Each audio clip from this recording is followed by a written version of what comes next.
programa Outras Palavras, um oferecimento Sindiúti MG, Sindicato Único dos Trabalhadores em Educação de Minas Gerais. Olá, acompanhe agora conosco. Dia do Educador e da Educadora. Será que temos o que comemorar?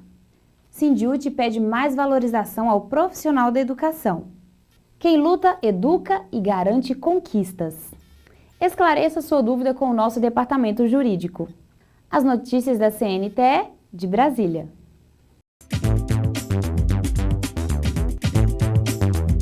Profissão Educador. Dia do Educador e da Educadora. Será que temos o que comemorar?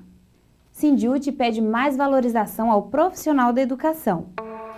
Neste mês de outubro, em que comemoramos o Dia do Educador e da Educadora, o que o Sindicato Único dos Trabalhadores em Educação de Minas Gerais, Sindiúti, reforça é o respeito a esta profissão. Assim, o dia 15 de outubro não é uma data simplesmente para celebrações, mas um momento para reafirmar a luta que essa categoria bravamente faz em nome de uma educação pública, democrática, inclusiva e de qualidade para todos e todas. Quem construiu a Tebas de 7 portas? Nos livros está o nome dos reis. Arrastaram eles os blocos de pedra? É possível mudar a nossa realidade. É possível sermos tratados com respeito e com dignidade. É possível sermos mais e melhores daquilo que nós somos quando nós construímos coletivamente.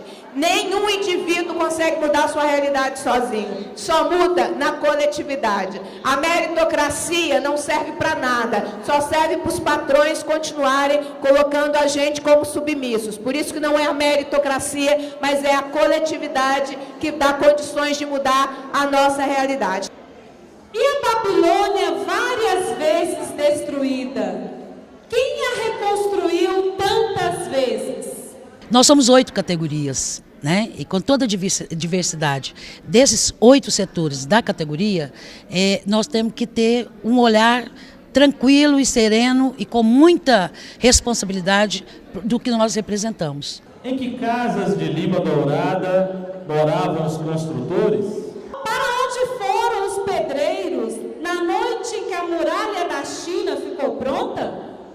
Nós também acolhemos aqueles que pensam diferente, porque nós reconhecemos na nossa história que só constrói a fraternidade, o espírito da paz e do amor, quando a gente reconhece as diferenças.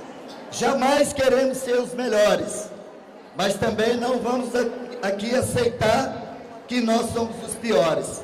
A grande Roma está cheia de arcos do triunfo. Quem os ergueu? Nesse momento em que foi jogado, né, ao lixo, né, pelas elites, a nossa democracia, os nossos direitos estão sendo retirados, nosso patrimônio está sendo entregue, é um momento de conscientização da população e eu acredito que nós, educadores, temos um papel fundamental nisso. Sobre quem triunfaram os Césares? Então nós sabemos de todas as dificuldades e precisamos da cooperação e do fortalecimento de cada um e cada uma de vocês, porque é junto que a gente faz a luta e chega de racismo. Nós somos importantes na sociedade e essa luta ela precisa ser cada vez mais massificada na escola para que as crianças, os jovens e os adultos consigam resgatar a identidade africana, a identidade afro-brasileira, porque nós somos todos povo afro-brasileiros. A decantada Bizâncio tinha somente palácios para os seus habitantes? A história da África vai se fazer presente e aonde a gente pode estar levando também os quilombos e os povos indígenas para contar a sua história e fazer com que os nossos alunos se façam realmente presente dessa história que não foi contada nos livros. Mesmo na lendária Atlântida, os que se afogavam gritavam por seus escravos.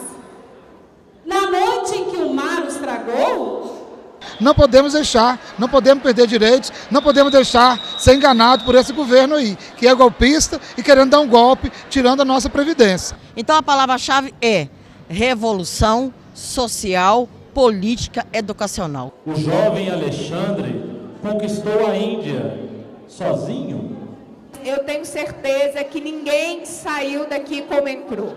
Nem os diretores estaduais, os diretores das subsedes, nenhum de nós. Nós saímos maiores, mais fortalecidos, e esse negócio desse coletivo vai dar muito trabalho do lado de lá, porque quando a gente se empodera dos nossos direitos, a gente não deixa que pisem nem no nosso pescoço, nem no nosso dedinho do pé. A ideia é essa mesmo, fazer as lutas necessárias contra a terceirização, pela nossa valorização, e dá para avançar bastante coletivamente. E quando não avançar, os grupos já disseram, nós vamos parar todas as vezes que o governo do Estado não nos atender, e também parar quando o governo legítimo Temer quiser aprovar a reforma da Previdência, porque nós aprendemos que essa reforma não é uma reforma. A gente reforma para melhorar. É uma destruição da Seguridade Social. César bateu os gauleses. Não levava sequer um cozinheiro? A merenda é a parte mais importante da escola, porque o aluno deu aquele horário, ele não espera. Então, essa responsabilidade muito grande. Assim que como a gente faz na casa da gente, a gente faz, dá o máximo para fazer no local de trabalho. Felipe da Espanha chorou quando a sua armada naufragou. Ninguém mais chorou? Esse é um momento importante de reflexão para que a categoria possa buscar formas de luta e de enfrentamento mesmo a essas medidas autoritárias que vêm chegando à educação. Cada página, uma vitória. Quem cozinhava o banquete? O professor não queria parar e vocês pararam a escola, começando a parar a escola pela cantina. E é desse jeito, porque quando a gente ouve toda essa conjuntura horrorosa que a gente está vivendo, dá vontade mesmo de chorar, não é? Dá vontade de ir para casa, entrar debaixo da cama e ficar lá esperando a morte chegar. Só que eu vim aqui dizer para vocês que nós não podemos fazer isso. Nós temos que acreditar que nós vamos conseguir alterar o que está acontecendo no nosso país através da luta coletiva, através das mobilizações, porque nós conseguimos barrar até agora a reforma da Previdência. E como é que foi que a gente conseguiu fazer isso? Com aquela greve de 25 dias que a gente fez no estado de Minas Gerais, que era a greve nacional da educação, e que não foi só a rede estadual quem fez, as redes municipais também fizeram. Então, companheiras, eu quero dizer para vocês uma fala de animação, para que a gente não esmoreça, para que a gente não desista, porque se nós esmorecermos, eles vão passar por cima de nós. Mas nós não podemos permitir que isso aconteça. A cada 10 anos, um grande homem. Quem pagava a conta? O Sindiúti sempre trabalhou por uma educação libertadora, por libertar os próprios profissionais da educação para que eles fossem sujeitos de direitos. O Sindiúti educou a classe trabalhadora, os profissionais da educação, para que se entendessem sujeitos de direitos. Para mim, essa foi a maior libertação. E essa família Sindiúti é o meu diploma que eu tenho. Porque o auxiliar de serviço que começou a trabalhar com 20 anos, casada, ter 7 filhos, trabalhando, eu me sentia assim, um ninguém. Ao invés de estudar, eu passei a oportunidade para os meus filhos. Então, me sinto analfabeto no meio de vocês. Porque essas carinhas novas que estão aí, temos diploma de vários jeitos. Temos advogados, temos, talvez até quase engenheiro. Só que é o seguinte, o meu diploma, ninguém vai tirar ele de mim. O meu diploma é o coração. É o amor que eu tenho por vocês. Tantas histórias. Tantas questões. Momento CUT Minas. No Brasil, veja a agenda dos trabalhadores e suas principais lutas. A CUT Minas tem promovido seminários em várias regiões do estado com o tema Antirreforma Trabalhista e Resistências. Em âmbito nacional, a Central Única dos Trabalhadores tem empunhado a bandeira pela anulação da reforma trabalhista, coletando assinaturas através da campanha do projeto de lei de iniciativa popular para anular essa reforma. A ideia é colher mais de 1.300.000 assinaturas. Em Minas Gerais, além da presidenta da CUT Minas, Beatriz Cerqueira, o técnico do DIEESE na subseção da CUT Minas, Frederico Melo, tem participado como palestrante desses seminários. O técnico do DIEESE, em outras oportunidades, como no encontro de auxiliares da educação básica, também fez abordagens sobre o assunto. Ele explica que a reforma trabalhista imposta pelo governo Michel Temer tem o objetivo de reduzir o custo da força de trabalho. Se eu pudesse resumir a reforma trabalhista em poucas palavras, eu diria que a reforma trabalhista ela tem o objetivo de diminuir as garantias dos trabalhadores e das trabalhadoras e aumentar as garantias das empresas e das entidades empregadoras, com o objetivo de reduzir o custo da força de trabalho. Então, é esse que é o objetivo, essa que é a essência da reforma trabalhista. Diminui as garantias que os trabalhadores e as trabalhadoras têm e aumentam as garantias que as entidades empregadoras têm no sentido de diminuir o que se gasta com a força de trabalho. E eles diminuem as garantias, tanto as garantias que o Estado dá, por meio da lei, por meio da Justiça do Trabalho, por meio do Ministério Público. Então, diminuem as garantias institucionais do Estado e diminuem também o papel do sindicato, das organizações sindicais. Por exemplo, fragilizando, enfraquecendo a organização sindical, né? Então, por meio desse processo, eles conseguem, então, aumentar a flexibilidade, a autonomia e a garantia que as empresas têm. A terceirização no conjunto da reforma trabalhista veio para também modificar quase que por completo a CLT. A reforma trabalhista, ela era um projeto de lei que virou a Lei 13.467, mas tem também uma outra lei que é importante, que é a Lei 13.429, que foi aprovada em abril passado, que trata exatamente do trabalho temporário e da terceirização, que é importante no conjunto da reforma trabalhista. Foram muitas as alterações da CLT, né? Mais de 100 artigos da CLT foram alterados. Obviamente, a gente não vai conseguir apresentar toda a mudança, né? Mas é só para a gente ter noção do tamanho da mudança que eles fizeram. É a maior mudança feita nas relações de trabalho do Brasil desde 1930. Né? Essa mudança desmonta a concepção que estruturou o direito do trabalho no Brasil, a elaboração do direito do trabalho no Brasil desde a década de 30. A reforma trabalhista coloca em xeque, inclusive, princípios importantes da Constituição Federal e do direito do trabalho. Um aspecto importante que a gente deve mencionar, que diz respeito a essa concepção política, jurídica, ideológica, que fundamenta o direito no trabalho, é o chamado princípio da hipossuficiência da pessoa trabalhadora. O que é esse princípio? É importante a gente falar, porque a reforma trabalhista, na prática, revoga esse princípio. Esse princípio, ele diz o seguinte: a pessoa trabalhadora, ela tem menos poder que a entidade empregadora, que o patrão, que o empregador. Então, se a pessoa trabalhadora tem menos poder, menos recurso do que a entidade empregadora, a pessoa trabalhadora deve ser protegida.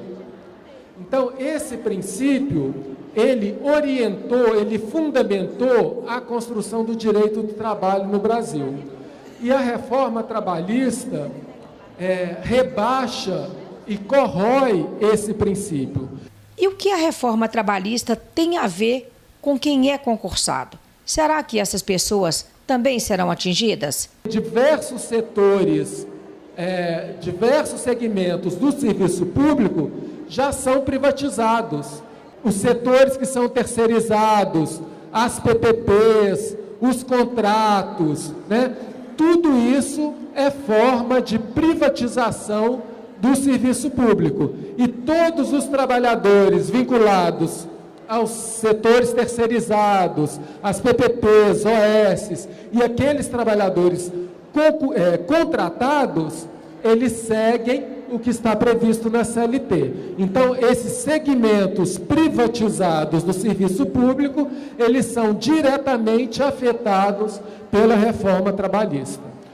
Frederico Melo diz que essa reforma vai impactar todos os segmentos. Em síntese, ela será ruim para os setores público e privado. É difícil a gente imaginar que uma reforma trabalhista tão dura, que muda tanto o regulamento das relações de trabalho, vai ser implantada no setor privado e o setor público, mesmo o setor público estatutário, vai ficar imune e vai continuar com os mesmos direitos que havia antes. Na verdade, eles provavelmente começaram a reforma pelo setor privado e querem avançar pelo setor público até mesmo pelo setor público estatutário. Esclareça sua dúvida com o nosso departamento jurídico. Tira dúvidas. No mês em que se celebra o Dia do Educador e da Educadora, um dos assuntos que o Sindiúti quer colocar em pauta são as condições no ambiente de trabalho. O sindicato sabe que o assédio moral é hoje um dos principais problemas enfrentados pela categoria e, portanto, há que se discutir essa questão profundamente. Recentemente, durante o encontro de auxiliares da educação básica, o tema foi amplamente explorado pela coordenadora técnica do Departamento Jurídico do Sindicato, Daniela Ramos de Oliveira. O assédio moral no trabalho, ele pode ser entendido como qualquer conduta ou ato que vai ser excetuado, né, por meio de palavras ou gestos, né, que vai causar um dano à personalidade de quem está sofrendo o assédio. Esse dano, ele pode ser tanto psíquico ou pode ser também físico, né? São vários os males que podem causar na vida do trabalhador, na saúde do trabalhador, o assédio moral no ambiente de trabalho. E qual é a proteção legal que temos aqui em Minas hoje em relação ao assédio moral? O assédio, ele veio através da lei complementar, né, a questão da prevenção e da punição, né, de quem comete o assédio moral. Lei complementar 116 de 2011, que vai tratar sobre todos os requisitos de prevenção, o que quais são as condutas, né, de quem está fazendo o assédio, inclusive as punições também de quem comete o assédio. Posteriormente, a Lei Complementar 116, ela foi regulamentada pelo Decreto 46.060 de 2002, que vai estabelecer os procedimentos necessários para apuração de assédio na administração pública estadual. Então, esse decreto, ele vai regulamentar todos os procedimentos na esfera administrativa para que possa ser apurado um possível, né, assédio moral. E o que está previsto em termos de conceito dentro da Lei Complementar 116? Ela está previsto, né, o conceito legal no artigo 3º da Lei Complementar, que considera assédio moral a conduta de agente público, né, de servidor público, que tenha por objetivo o efeito degradar as condições de trabalho de outro agente público, atentar contra seus direitos ou sua dignidade, comprometer sua saúde física ou mental ou seu desenvolvimento profissional. Então, este é o conceito legal que a Lei Complementar 116, ela vem trazer sobre o que é o assédio moral no serviço público. Existem formas diferentes de assédio moral? O assédio moral são vários os tipos, né? Então, o assédio, ele pode tomar também várias vertentes. A primeira delas é a deteriorização proposital das condições de trabalho, né? Então, péssimas condições de trabalho também, né? Que um determinado servidor público está sendo sujeito, né? Está sendo submetido, pode ser considerado também uma forma de assédio moral. Dentre esse tipo de assédio moral, também pode ser, né, caracterizado a não transmissão de informações úteis para a realização das tarefas, a crítica do trabalho de forma injusta ou exagerada, né? É aquilo que tudo foge da razoabilidade, do que é aceitável, do padrão normal de comportamento.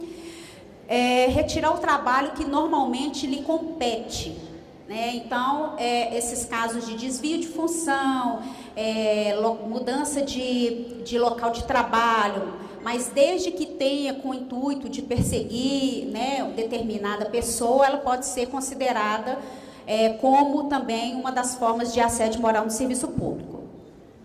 Como identificar o assédio moral no ambiente de trabalho?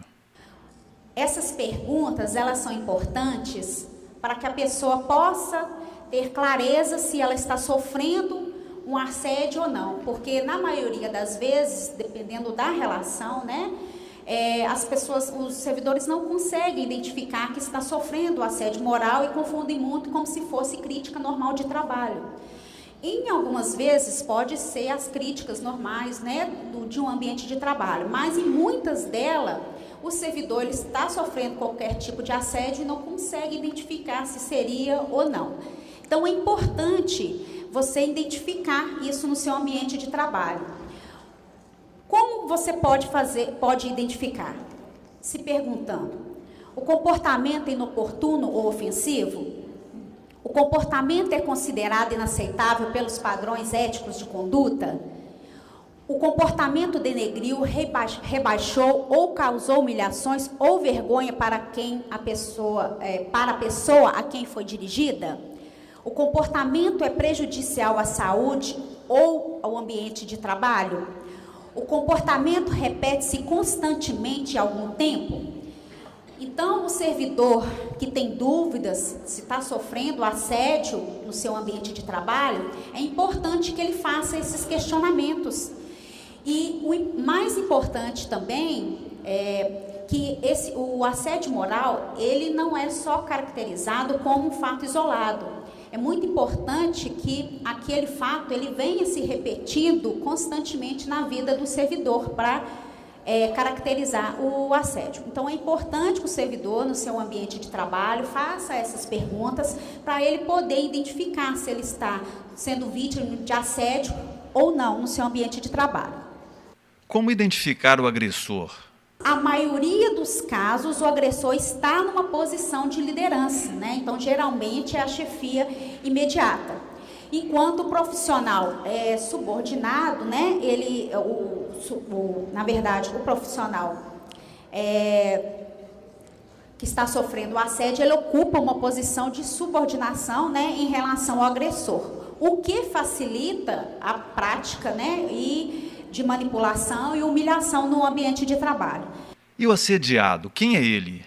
Então, o assediado é aquele que vai apresentar baixa autoestima, desânimo na execução de suas tarefas, apatia, sentimento de culpa. Então, o servidor que está sendo assediado, ele começa a desenvolver algumas características que, mais adiante, elas vão ser identificadas como prática de assédio moral no seu ambiente de trabalho. O que o assédio moral pode acarretar na vida da pessoa? Surgimento de doenças profissionais, Aí nós temos dos mais diferentes efeitos, né, na vida do trabalhador, que pode ser físico, psicológico, social, inclusive familiares, baixo e autoestima, baixo rendimento, nervosismo, ansiedade no ambiente de trabalho. Essas podem ser alguns dos impactos na vida do trabalhador que sofre o assédio moral. Mas tem casos muito mais, pode ocorrer coisas mais graves na vida do trabalhador, dependendo do assédio que ele está sofrendo no seu ambiente. Então, pode haver a ocorrência de distúrbios físicos e emocionais de longa duração, como crises de choro, dores generalizadas, insônia, depressão, palpitações, hipertensão arterial, tremores e isolamento. O que fazer nestes casos? Nesse caso, a informação e a colaboração é a melhor forma do servidor que está sofrendo assédio moral de combater esse tipo de prática dentro do seu ambiente de trabalho. Então, a informação e a colaboração é muito importante para que o servidor possa tomar as medidas necessárias e se prevenir, né, inclusive também de possível assédio moral. As notícias da CNTE de Brasília. Momento CNTE. A professora Jussara Vieira realizou uma pesquisa este ano sobre a saúde dos trabalhadores e das trabalhadoras em educação de todo o país. Segundo a pesquisadora, os dados são alarmantes. Ao todo, 762 entrevistados, maioria mulheres, que representam 61%. E as doenças que aparecem com mais frequência são o estresse e a depressão. Hoje, a pesquisa mostra que o adoecimento é muito mais psicológico do que físico.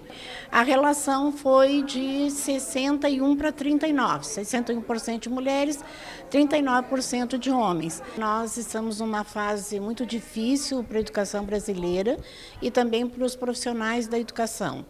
É uma fase em que as políticas públicas não dão o retorno que a sociedade deseja e merece, e os profissionais da educação também se ressentem pelas condições de trabalho, pelos baixos salários, pela jornada excessiva, pela preocupação com a aprendizagem dos estudantes. Os principais problemas relatados que prejudicam a saúde dessas profissionais são as condições das salas de aula, os baixos salários e o não cumprimento dos direitos garantidos por lei. No coletivo de mulheres, o assunto saúde esteve em debate para reforçar que a Confederação Nacional dos Trabalhadores em Educação está lutando para reverter essa situação.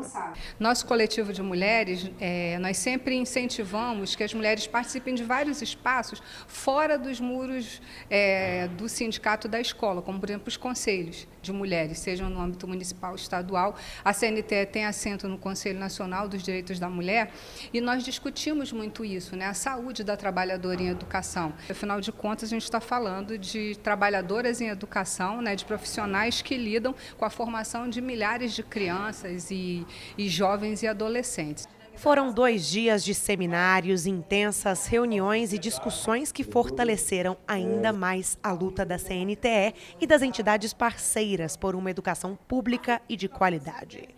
Daqui, novas ações e ideias surgiram para que educadores de todo o país se empenhem nas mudanças e na busca pela justiça. Que nós, enquanto organização sindical, ao sentarmos nas mesas de negociação, temos que ver a questão salarial, as condições de trabalho, mas também as condições de saúde dos trabalhadores da educação, que está um tanto estafante em função de todos os entornos em volta do processo educacional e em volta do processo escolar. A decisão de realizar os coletivos simultaneamente da CNTE foi uma decisão bastante acertada e que foi também em função de toda a conjuntura do ano de 2017, qual iniciamos com o nosso Congresso Nacional da CNTE.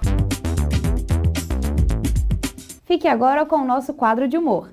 Na próxima semana, aguardamos vocês!